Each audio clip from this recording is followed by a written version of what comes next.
Thanks very much. I know time is tight, but I'm a very quick speaker. This isn't a report, it isn't a summary, it isn't really a concluding remark. It's a deeply biased version of what I've heard during the day, and a deeply biased version of what I would like to have heard during the day as well. We'd have to acknowledge that during the boom time, we did live in a very unequal country. We'd have to acknowledge that because 5% of the population held 40% of the wealth, 6% of the population earned 28% of the income. And yet now, at a point of recession, we've reached a further low point in our very limited ambitions for a more equal society. We've reached a point where minimum entitlements are under threat with cuts to basic social welfare payments, a point where key public sector services central to the well-being and progress of people experiencing inequality are being cut back, a point where funding programmes for the community sector are being terminated, a point where discrimination is increasing to a point where in 2008 the Equality Tribunal reported the highest level ever of case files before it, a point where the statutory equality and human rights infrastructure has been rendered unviable. This, I believe, is a deeply low point in our search for greater equality. But I do think that today and this moment is about making this low point a turning point for a more equal society. And I think what we've heard during the day is the agenda for this turning point. Karen Chuan opened the day with an exhortation that we should pay attention to economic recovery. We know the reality. Inequality is deepening before our eyes. The recession is having a disproportionate impact on groups experiencing inequality. The responses to the recession are having a disproportionate impact on groups experiencing inequality. And she challenged us to take on and address what she called the CID agenda. And I suppose you translate that into an Irish context by challenging the NAMA agenda. And the NAMA agenda would be no equality, attack the public sector, mend the banks, and annihilate the community sector and the voice of those experiencing exclusion. This is a discourse we do need to challenge. And challenging it, I think Brian Harvey and Cathy gave us the starting point for that. Challenging it is about asserting equality, not fairness, asserting equality as a core value of this society and a core standard to guide us on the way forward. We need to assert that by building alliances across civil society to demand that change. And I think the Equality Rights Alliance is a very good example of that. We need to make the case. As Karen Choudhury said, economic recovery depends on equality measures. It's not a luxury. We won't get out of this economic recession without investing in inequality. We need to imagine and promote an equality-based recovery, a new model of development. And I think we've been well served by a group called Isféidirlinn in that regard in bringing forward an agenda for a more equal, inclusive and sustainable Ireland. An agenda based on income equality, full employment, adequate and effective public sector services and democratic reform.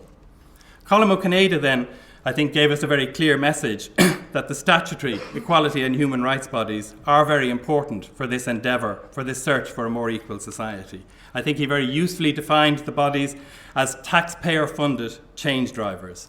And he set out the job of the National Human Rights Institutions, the Equality Authority and the Human Rights Commission. The job of these institutions is to be challenging. They are performing their task best and delivering value for money precisely when they question existing law and practice. And I think that does raise serious questions as to whether we are now getting value for money and whether now that the cutbacks have rendered these drivers for change unviable at a moment when they are most needed. Because it has sent out, and let's be very clear about that, a very strong message and a message that has been heard that equality is not important at this moment. And we need to respond very strongly with the message that equality is important. And part of that response, I think, is the focus for today's conference in terms of looking at, well, what are the institutional choices that we have? Joanna, at the start, Joanna McMinn challenged us and said ERA was about imagining, constructing, devising a new equality and human rights infrastructure. It's not an agenda about repairing or trying to fix what's now broken. It's an agenda about a new infrastructure, purpose-built and fit for the current context that we find ourselves in. And I think in terms of designing that, again, Karen Chuan at the start gave us a useful pointer when she said there is a need to coordinate measures to alleviate poverty with measures to combat discrimination. In Ireland, we do the exact opposite. We fragment them. For poverty, we have an Office of Social Inclusion, a National Action Plan on Social Inclusion. For equality, we have an anti-discrimination legislation and an equality authority. Two separate strands, two different approaches for what are deeply interlinked issues of justice in our society.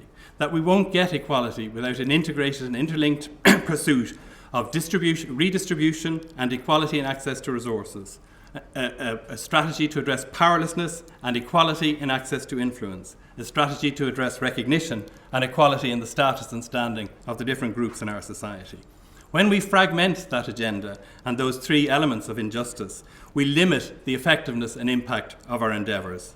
We allow as well for progress to be made in one area and to hide the lack of progress in other areas. If you look back over the last 10 years, we did make progress in relation to recognition, but it hid a deep lack and absence of any progress whatsoever in relation to redistribution. So we got a more unequal society out of economic boom.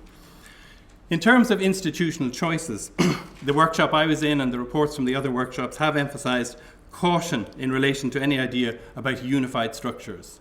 that equality and human rights, any sort of merger, as was proposed and as was resisted, is about diminishing the focus and effect and impact of each of those. But I do think there's an emerging agenda that is about bringing together those different dimensions of equality, those different injustices that make up the unequal nature of our society, bringing together the focus on social inclusion and equality. And that could be the basis for the new start that people have been talking about during the day. It's not about repair, it's about new institutions, a new infrastructure, and above all, a new start that sends out a very different message. No institutional choice will be worth anything if we don't solve the problem of independence. And Brian Harvey pointed out in his input how very quickly independence emerged as the issue from the October 2008 budget. Not effectiveness and resources, but independence. And that's what went down on October 2008, the independence of the bodies. And that's what was lost. We won't get independence without addressing issues of accountability and a direct accountability to the Oireachtas. We won't get independence without addressing issues of leadership and better means of appointing and more transparent means of appointing the leadership to these bodies. And we won't get independence without good design and proper legal structures that enable independence. Equally, though, we do need to keep an eye on effectiveness. It isn't that independence emerges as the dominant issue, but effectiveness still remains the issue.